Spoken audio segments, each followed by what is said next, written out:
বন্ধুরা আমরা রান্না করব মজাদার ব্যানানা ফ্রাই।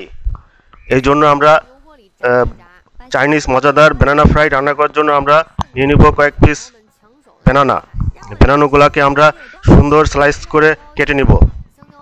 এরপর বন্ধুরা আমরা কয়েকটি ডিম নিব এবং ডিমগুলো আমরা ফেটে নিব। আমরা ব্যানানা স্লাইসগুলা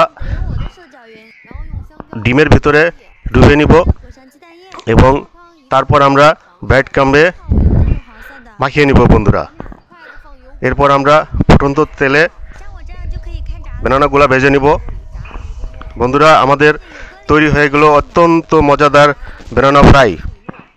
বন্ধুরা তোমরা ট্রাই করবে এবং কেমন লাগলো আমাদেরকে কমেন্ট করে জানাবে। বন্ধুরা আমার ভিডিওটি ভালো লাগলে লাইক এবং শেয়ার দিও। Thank you.